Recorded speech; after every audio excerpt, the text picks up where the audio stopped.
So today we're thrilled and privileged to be joined by Phil Nicholas. He's a lecturer here at Albany, and over the course of his career, he's taught over 22 different courses, including 12 here. In particular, particularly relevant to today's talk, he is currently teaching our course on political parties and interest groups, so we really couldn't ask for a better presenter. Phil received his Bachelor's of Science in Environmental Studies from Stockton College in 1984, his Master's in Public Policy at Albany in 1991, and then his PhD over here at Albany again in 2002. Now, before I hand it over to Phil, I just wanted to lay out some ground rules of what to expect today. So Phil is going to present for approximately 30 minutes or so, and then at the end, we'll have a Q&A session. So today we've left the chat open.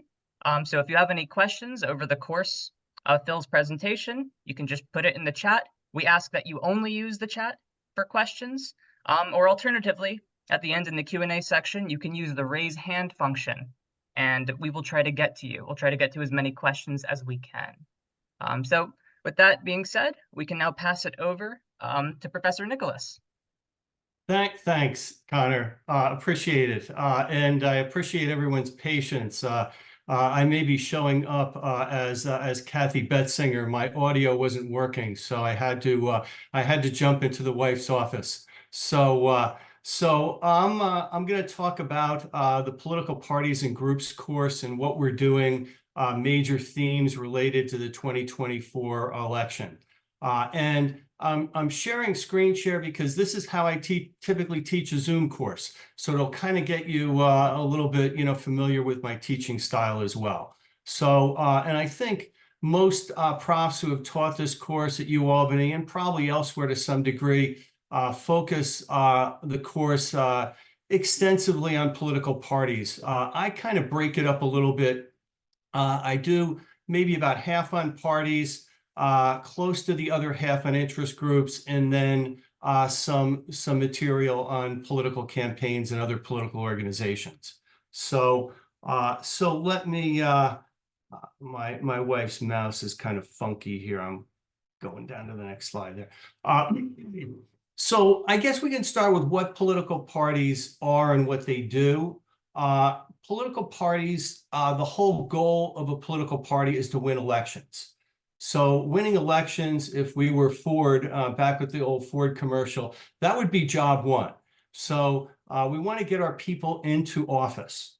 And then if we want to break down parties a little bit and define them, using Vio Key, a political scientist from the 1950s and 1960s, broke up political parties into three different sections.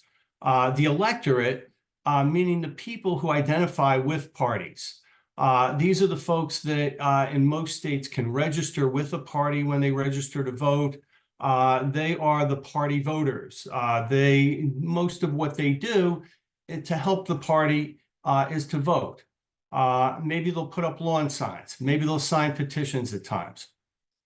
We did see some of the electorate recently kind of flex their muscles a little bit. Think about that for a minute. Getting Joe Biden to kind of, drop out of the race.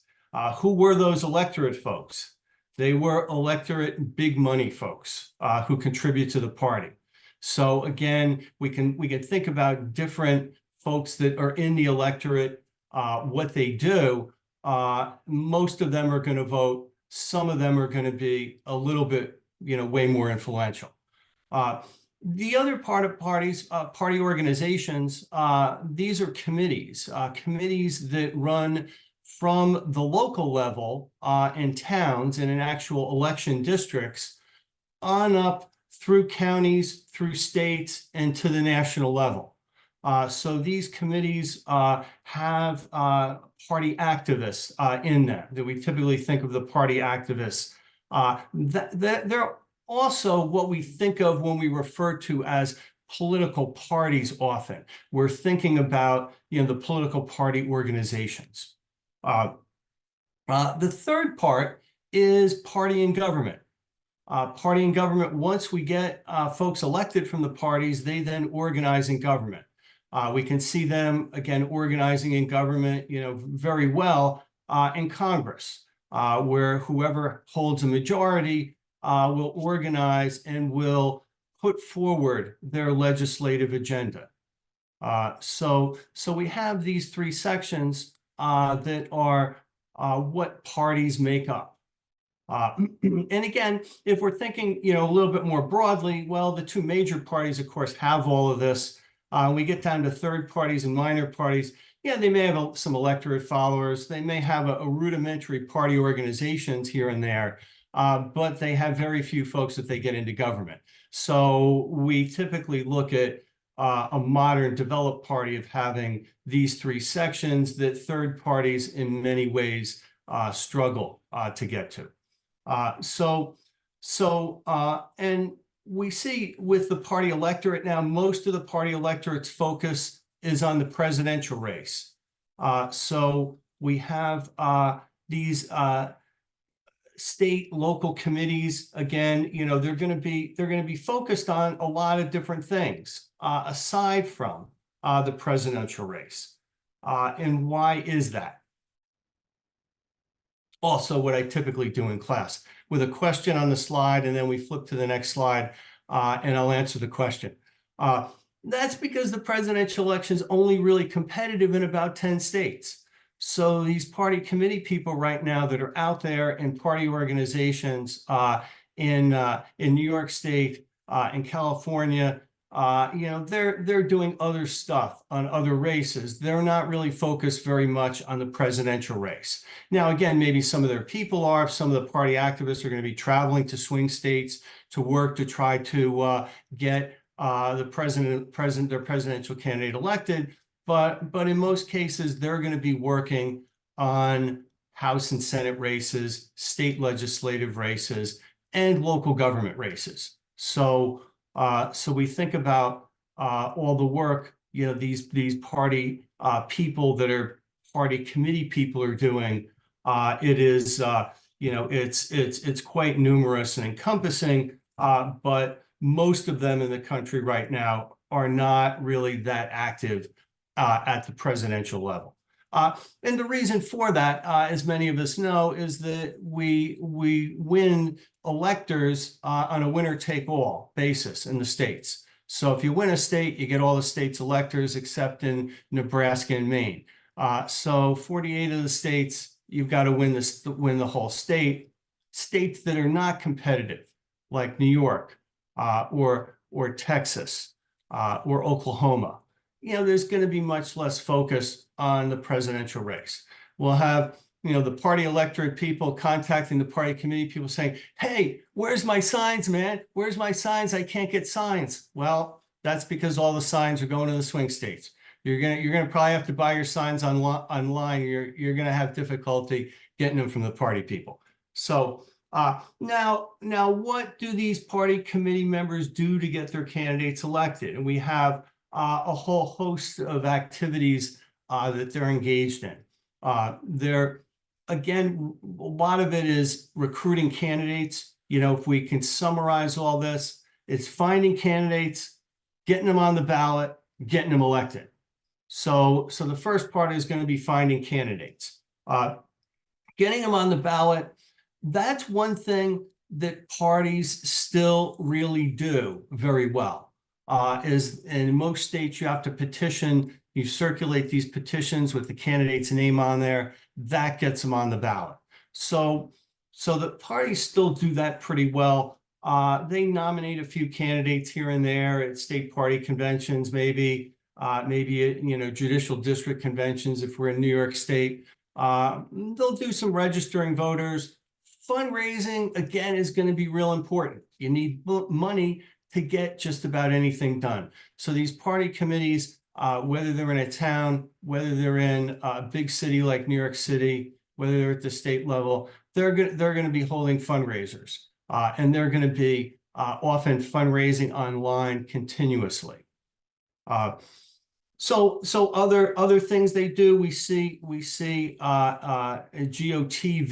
at the bottom. Again, that's not That's not a television commercial. That is acronym for Get Out the Vote. We can do all these things to try to help our candidates, but if we don't, mobilize the people at the end of the campaign to get them out to vote, nothing's really going to happen. We're going to lose. So, and so on the prior slide, we have all these things that party committees do, but they really don't have a monopoly on them. So we have the party committees doing some things. We also have the party and government folks. If we think about the DCCC or the National Republican Congressional Campaign Committee, they're going to also be folks that are working on campaigns. They are in government. They are raising money. They're spending money on their candidates who they think their candidates can win. And then they're going to also be aggressively recruiting, maybe House and Senate for Senate races. So there's party committees. The Democrats in the House have one. The Republicans in the House have one. The Republicans in the Senate have one. The Democrats in the Senate have one. So they have these campaign committees that they put together. Some refer to these as federal PACs too. So they're going to be also doing a lot of things that these party committees do, or maybe some things that the party committees don't do well, like spending a lot of money on TV ads or recruiting what they would think is just the appropriate candidate for their caucus in Congress. So another thing we do in the course is we look at how different groups of people have associated with parties through time, what parties look like, how parties change, how people are associating with different parties at different periods of history. And if we think back maybe 100 years ago, maybe 150 years ago, party committees, party organizations were much stronger than they are today, particularly at the local level. Where they had what were often referred to as political machines. But as we go through time, and I think most political scientists would look at the 1950s as kind of the beginning of this, we have candidate campaigns where they're much more candidate-centered, where really, candidates are defining their own agenda and they're working to spend their own money. So we have today candidate campaigns that are raising and spending their own money. So just like we have the party committees doing certain things to elect candidates, the party and government people, organizing to elect candidates, we also have the candidate committees now that are very influential, much more influential in some ways than what the parties are doing. So if we look at these party campaign committees, and again, you can Google them. I have Paul Tonko up here for the obvious reason that he's our congressperson for the Capital District. Donald Trump's campaign committee's name, Kamala Harris's committee's name as well. So we have these candidates that are all putting together their own candidate campaign committee. What are they doing? Maybe they're not getting themselves on the ballot. Maybe the party already helped them get on the ballot, but they're raising their own money. And now, of course, since President or candidate Howard Dean's campaign in 2004 for the president, candidates all learned that they can put up websites, they can raise lots of money. So they're doing this on the web. They're also, working on having fundraisers and doing other things that I don't want to say are totally independent of the political parties, but for a large degree are independent of the political parties. They may be having a party fundraiser and they don't want to have it right on or the party may be having a fundraiser and the candidate is going to have a fundraiser, so they have to pick a day that's different from the party fundraiser.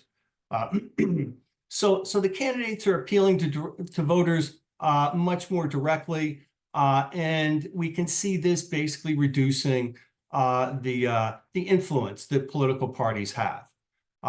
Candidates, once they get on the ballot, they're not controlled by parties. So they're again going to appeal in ways that will often support the broad goals of the party, but they will differ in certain ways.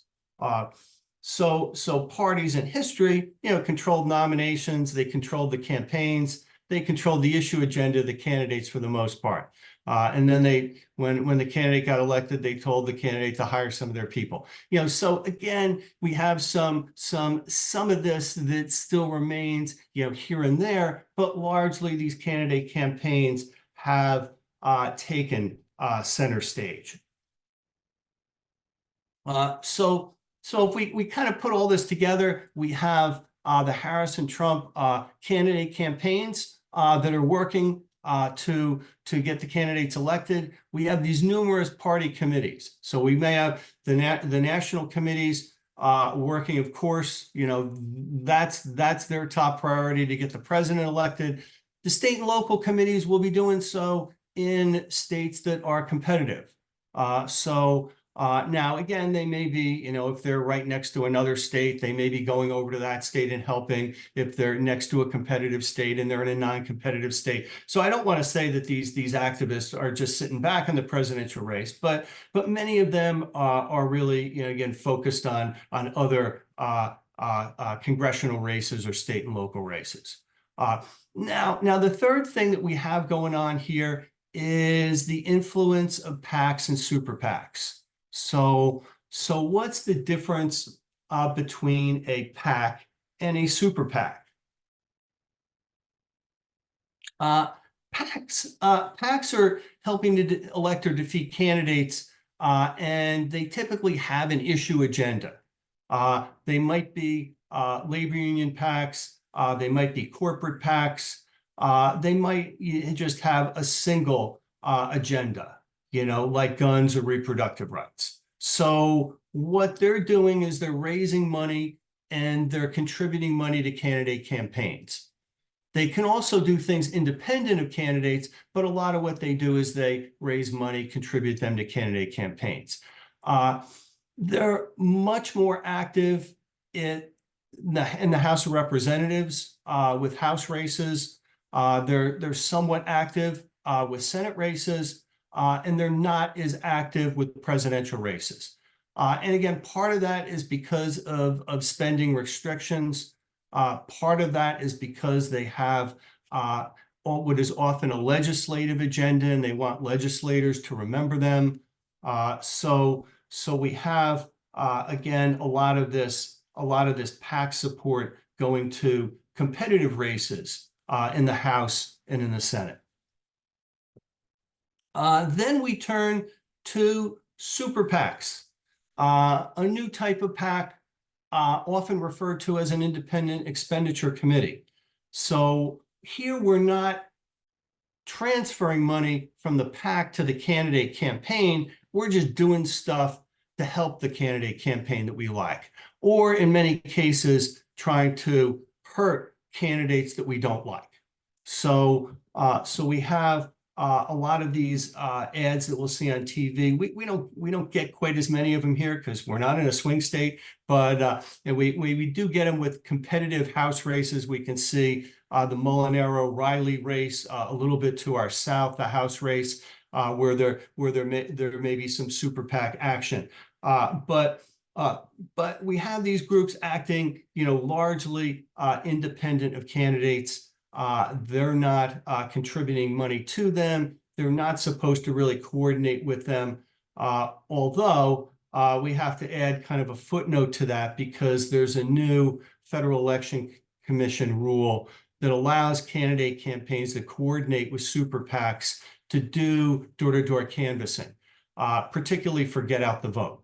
So we have some of that right now, I believe, going on with the Trump campaign through I don't know if it's an Elon Musk. I was going to say I don't want to misspeak, but it's a super PAC that was created, to to basically help with get out the vote and do those type of things. I believe there's stuff going on in Arizona with that. Now, again, this is something that certain campaigns may use super PACs for, particularly if they don't have a lot of feet on the ground. They don't have a good volunteer base. Again, if I were becoming a political consultant, I may caution candidates against that, because again, you can't really control what these super PACs are doing. Their work may be free, essentially. You're contracting out with them and they're doing it for free. Hey, this is great, but what kind of quality are they doing? Who are they having? They're employing people to go door to door. Maybe haven't really done the job before, compared to activists or other volunteers that have been on prior campaigns. So again, I don't want to make any predictions that this get out the vote effort is going to fail or anything like that. But I'm just rather skeptical of it. I think the candidate campaigns put together a lot of their particularly at the presidential level, a lot of their ground game to get out the vote, and they coordinate with local political parties and state political parties to do so.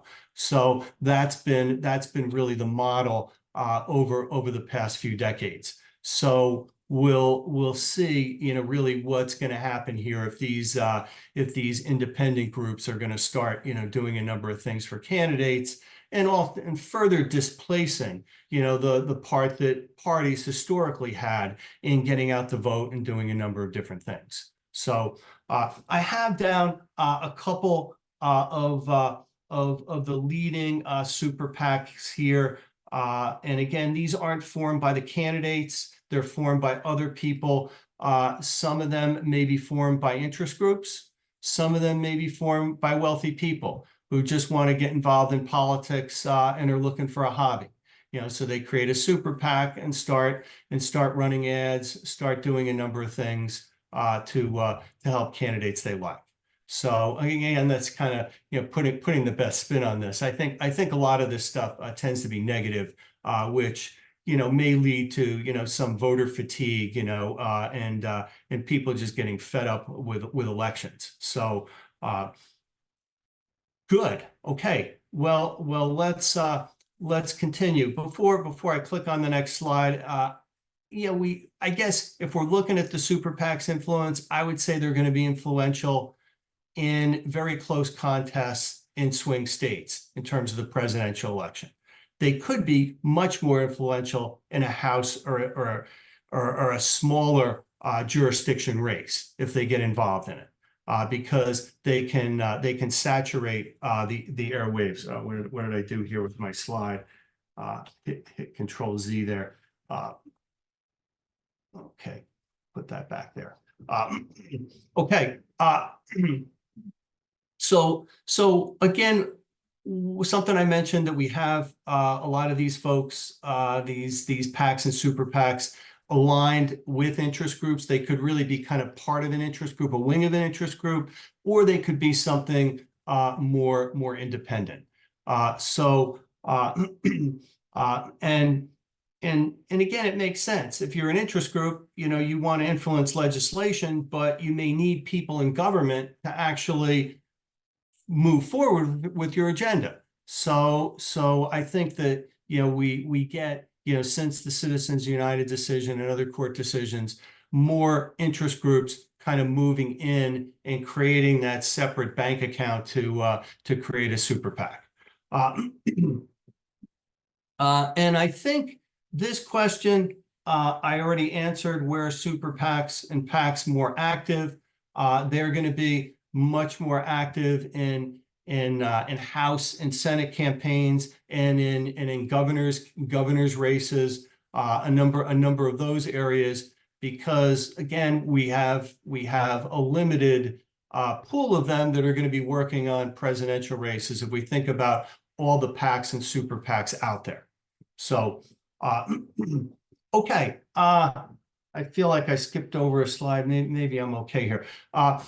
The other part of the course focuses on interest groups, and we can do a little bit of this, but we're probably thinking about time at this point. But the interest groups, a historical definition would be that they're going to lobby and try to get legislation passed. But I think a modern definition is going to kind of have a broader, much more broader dimension to their work.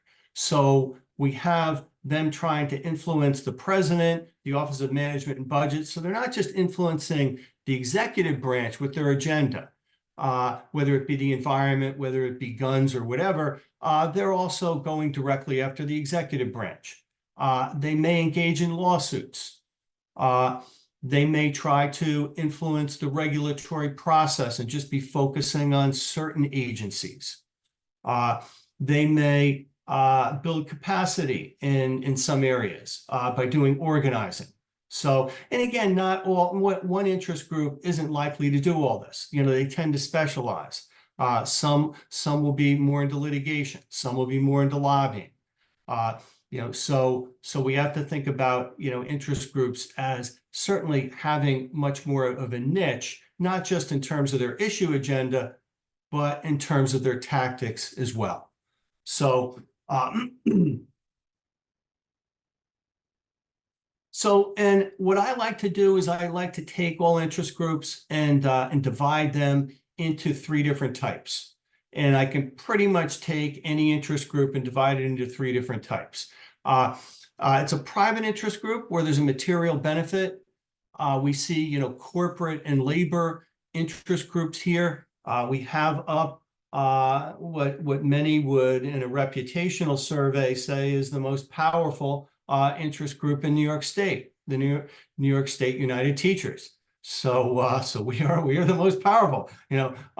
So again, there's a material interest here. Material interest over collective bargaining, over workplace, over pay, you know, that type of thing. With the Bankers Association, you know, that material interest may be in keeping, you know, government regulations limited and doing certain things to promote banking that the bankers in that group are all going to benefit from. So the material benefits are going to go to them. They're going to be rather narrow. That's the concept behind a private interest group. Public interest groups, on the other hand, are out there for these broad societal goals. You know, they're trying to protect the environment. Well, you know, the members of the group don't have any monopoly on that. You know, they're not going to necessarily breathe cleaner air or drink cleaner water if the environmental group's successful. You know, they may get some little material benefit. They'll get a cheesy cap to put on or something, or a cool backpack if you join the Sierra Club, maybe. But it's not really why a lot of people are joining the group. The people are joining the group for this purposive benefit. They're joining the group for what the group is advocating morally. And these moral goals are broad. You know, we can look at MAD, for example. If MAD's successful, the members of MAD, you know, aren't any less likely to get run over by a drunk driver than people who are active MAD activists. You know, so we have a lot of these public interest groups out there. We spent some time in the course talking about how these public interest groups have difficulty forming because they don't have this material interest. You can't just, you know, reach out to a bunch of corporate friends and say, hey, everybody cough up $100,000. Let's create this group. It's a little bit more difficult. So we got to work through that. The third type of group we have is intergovernmental lobby groups. So here we have one group of government officials lobbying another group of government officials. So once we get to the 1960s, we get more of these intergovernmental lobby groups. You know, we get social programs created. Well, the folks at the counties that are administering those social programs have certain interests. They have interest in keeping the regulations low. They have interest in keeping the money high. You know, so we have that. And if you look at education, there's lots of intergovernmental groups. There's the New York School Boards Association. There's going to be a Superintendent's Association. They're going to be interested in keeping the money flow coming in terms of state aid to the schools. And then these groups can operate on a national level. So we have the National Association of Counties, where most counties, I think, you know, more than 90% of the counties out there join NACO and take part in NACO type activities. NACO also, as an intergovernmental group, has a pretty good website with lots of bells and whistles on it.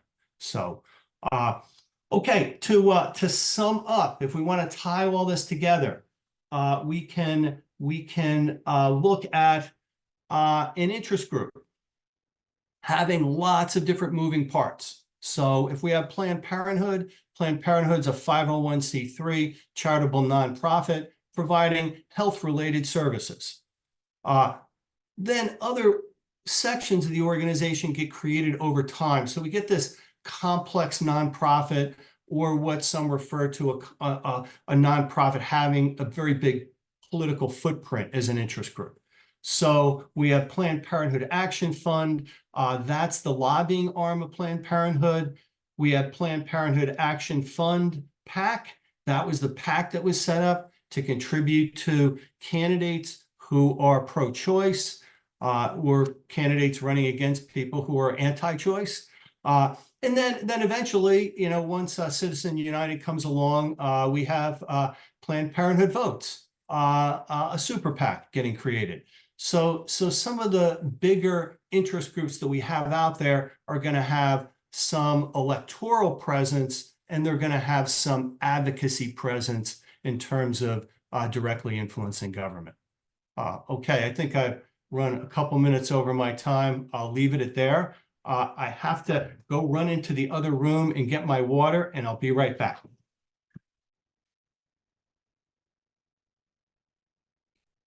Okay, well, while we wait for Professor Nicholas to come back, please don't hesitate to use the hand raising function, and I'll try to call on you if you have any questions for him. I'll give you all a moment.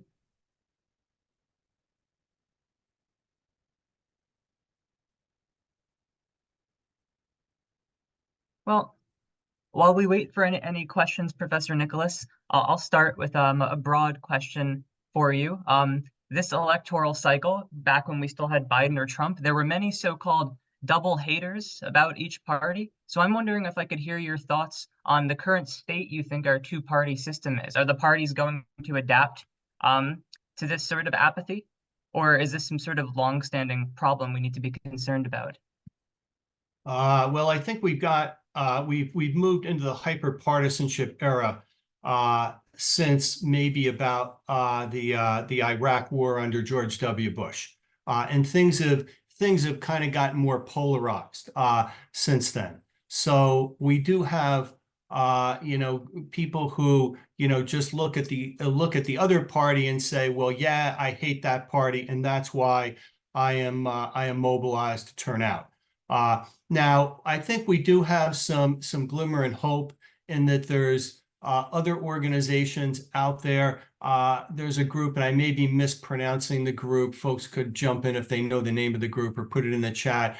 Better, I don't know if it's Better Angels or something like that, where they're bringing together kind of, hardcore, Democrats and hardcore Republicans to kind of get them together at meetings to just basically talk with one another and to recognize that we all have a lot in common as Americans. So I think that, this hyper-partisan era, is it's rather negative. It's again, contributing to some degree of political violence. But I think a lot of people are really looking to move on. And what I say, and I say this to political party people I know, interest group people I know, it's like really the last 30 or 40 years was all built around ideology. And that's what really got people to join political parties, to join interest groups. They had this ideology, and they want to, push that forward as aggressively as they can. And so they come up with these candidates that are very ideological. They're very, they're far to the right, they're far to the left. I mean, we saw Tom Cotton a few days ago. I mean, we see folks on the left, go off too. And I think, people are really looking to move on from this. And so what I would ask folks to look for is really the character of elected officials that they're promoting. Again, we can't totally ignore ideology because those are things that affect us personally.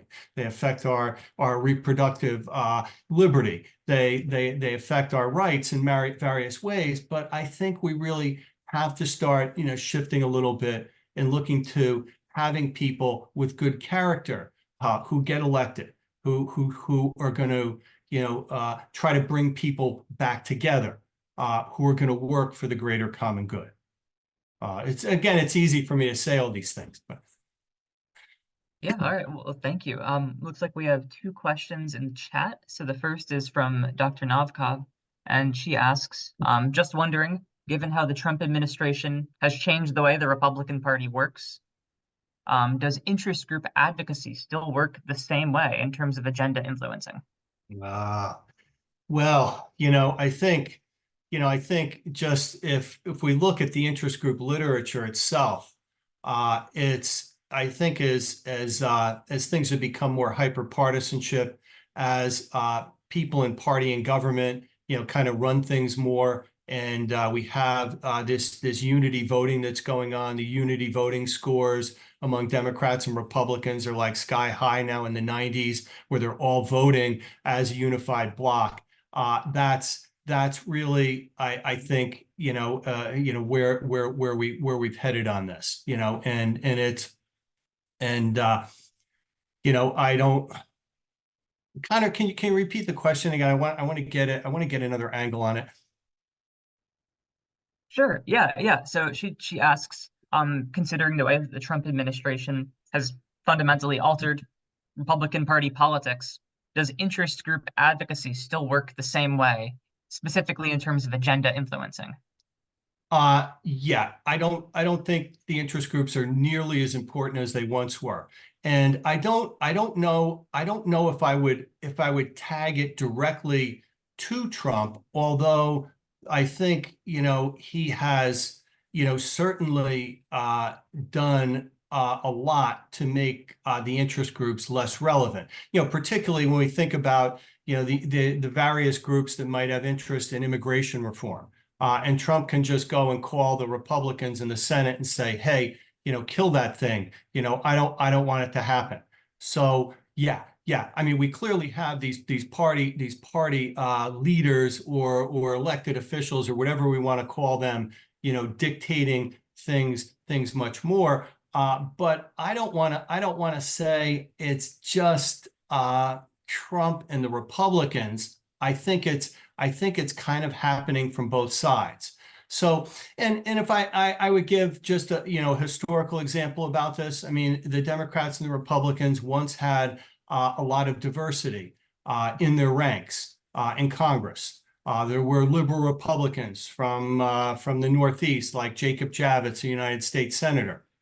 Uh, Brooke, a United States Senator from Massachusetts as well, that were very moderate. What's happened is that over time, the parties have purged these moderate people, not just in the Republican Party, but certainly in the Democratic Party, because in the old days you had, the more conservative Southern Democrats, the more liberal Northern Democrats, and now we have these parties as more unified, ideologically monolithics, and that I think has happened over really the last, I mean, it started 50, 60 years ago, but it's gotten real bad. And this makes it difficult for people to really stand out. If they stand out, then they may lose the next election to a primary challenger if they stand up. So recently we just had some House Republicans that stood up in a vote in Congress over lifting the debt ceiling. So again, we have to kind of watch what happens to those folks. I think the Democrats are less, they don't tend to go after their party members quite as much, but they will back primary challengers. And so I think that and so I would again encourage, all elected officials to basically stand up for what they believe in, and not just listen to somebody who's dictating something down from the top in their party. And that's really where we've got a lot of the party strength right now, in party and government, where they're able to dictate all these things that are in many ways just to benefit a very small slice of the American electorate. Okay. All right, thank you. So it looks like we have a couple more questions that have popped up in the chat here. So first we have Aiden Perry here. Aiden asks, what would you say the Hey, role of, Aiden. Go ahead. I'm what would you sorry. I say just had to the, say hi to Aiden. yeah, He's one yeah, of my students, or one of my former students. there you go. I was going to say extra credit right there, but no, okay. Aiden asks, what would you say the role of minor political parties is in this cycle specifically? How has the role of such candidates in New York been altered in recent years as fewer candidates have been allowed to appear on the ballot for the top offices? Oh, good question, Aiden. And this is really, again, ballot access, a big problem for third-party candidates. They need to get a lot more signatures to be able to get on the ballot.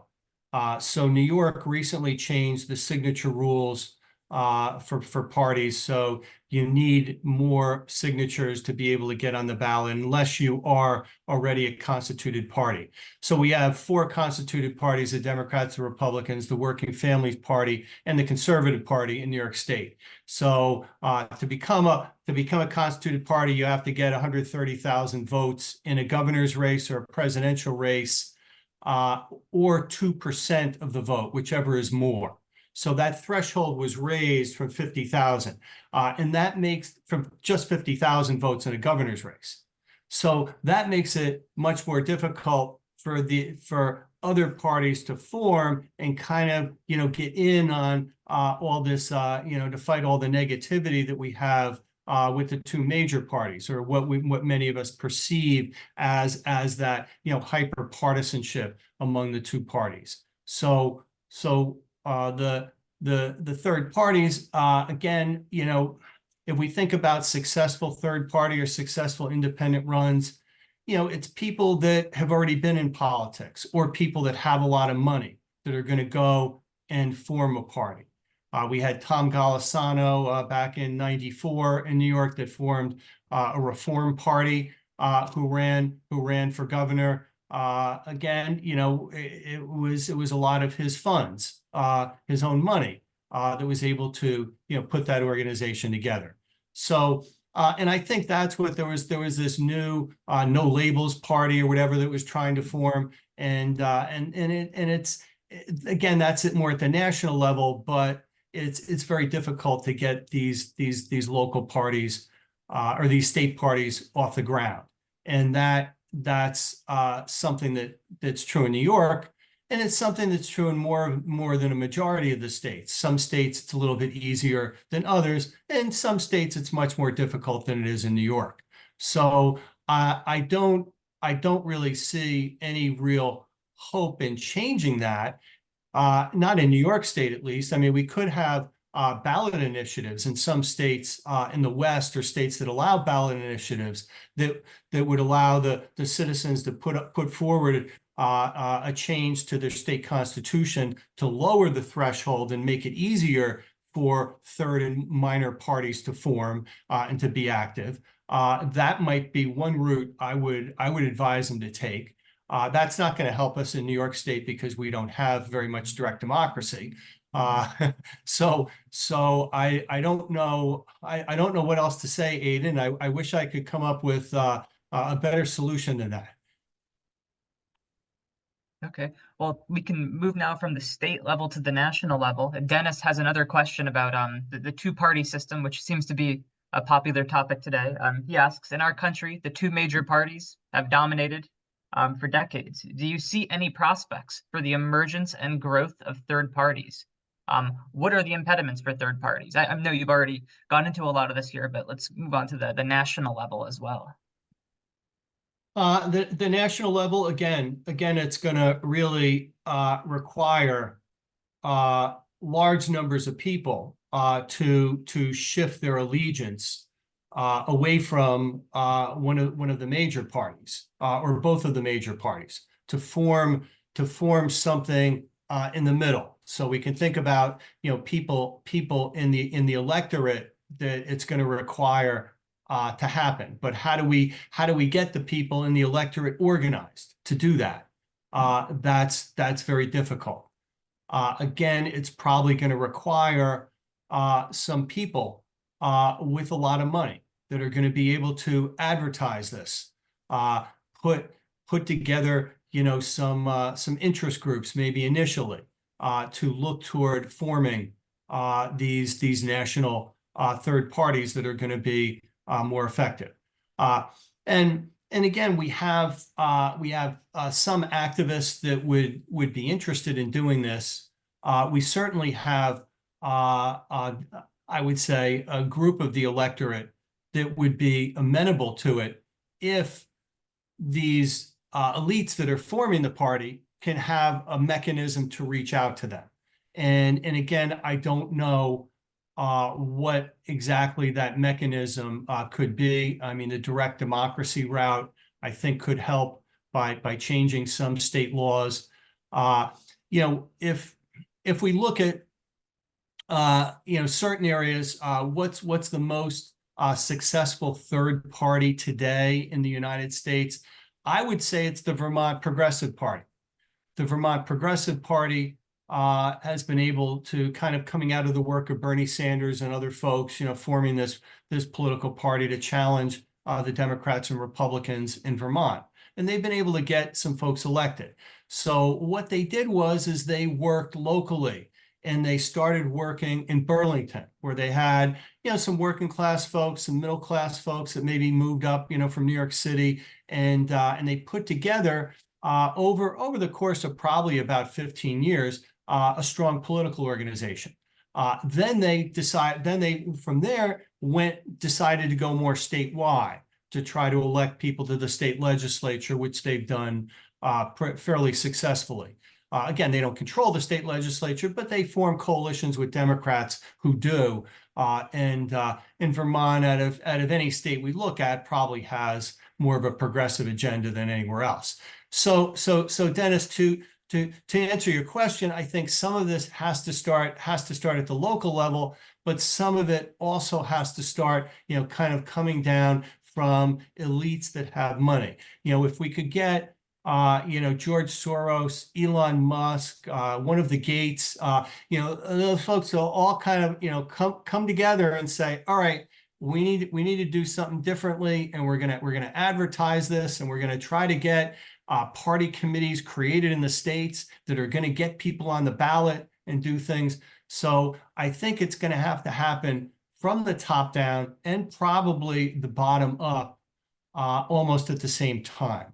But again, I don't, there's a lot of difficulties with this. It's easy for a bunch of back to back to the country people to move up to Vermont and take over part of a small state. But I mean, we're talking about, a big country here, where it's much more difficult. And we have a lot of folks, with invested interests. We see that every time the New York State Constitution comes up for a constitutional convention. Oh no, vote that down. Oh, that's going to cause trouble. It's going to hurt us. We're doing fine. Get rid of that. Don't let it happen. So that's again part of what we're going to be up against. Thanks, Dennis. All right, well, we have time for one final question, and it looks like Aiden has one in the chat, a kind of a follow-up off of his previous one. So he asks, would you say then that hyper-partisanship has meant that political parties are stronger in recent years? Which is quite interesting. At the beginning, you discussed the process of parties moving away from the machine era. Yeah. Good, Aiden. No, I think the party in government is strong. Once you get into government, the party is strong, but the party organizations are not strong, because they're these people that are working in these party committees are volunteers, and And some of these party committees, like maybe the Albany County Democrats, are going to be pretty strong. But the Albany County Republicans aren't going to be. So we have a number of these party committees that are not are not as active and aren't as capable of doing, for example, the get out the vote that they used to do. So a political machine at a local level could do a get out the vote. Maybe the Albany County Democratic Committee can still do a great get out the vote. But a lot of these other committees, and maybe the Steuben County Republican Committee, I'm just making this up, can do a great get out the vote too. But for the most part, these party organizations have atrophied, and we have, again, a little bit more power maybe at the state committees, where the state committees are doing a little bit more stuff than they did maybe 30, 40 years ago. But the way I look at the trend, the parties are becoming weaker and weaker. And actually, the party in government in the New York State Legislature just made itself weaker a couple of years ago. How did it do that? It created public financing. So that's going to further weaken the party committees, because you can have candidates emerge. They can get a whole bunch of contributions, and then the state will match it like with 9 times that amount or something, up to $180,000. So these candidates can then just, hey, I don't get the party endorsement, whatever. I'll run in a primary against their candidates and beat them. That's again, kind of the direction we're heading. And it's interesting that the party and government people in the New York State Legislature, and again, the Democrats in the New York State Legislature do this. I don't want to say the Republicans were for it and everything, but the Democrats control the state legislature two-thirds. So we get, and I'm not saying that I disagree totally with public financing either. Don't get me wrong. I mean, I'm showing, the negative part of that, where it's going to empower these candidate campaigns and weaken these local parties. So I don't see the local parties being able to really be much more effective. I don't really see any window for them. The PACs, the super PACs, the candidate campaign committees, all of this is and now public financing. It's moving toward these party organizations becoming weaker. But Aidan, I think you're right. I mean, the party and government people have kind of taken over, and it's like, okay, we've got the issue agenda. We'll help you, find candidates that are going to run. We'll boost our party and government committees to basically do that, to do fundraising and things of that nature. So I think your observation is correct. I don't want to say that parties overall are totally weak, but it's just gone from party organizations to more party and government people that have the power. And as we said before, the interest groups, hey, if everybody's voting in a block in Congress, there's a lot less wiggle room.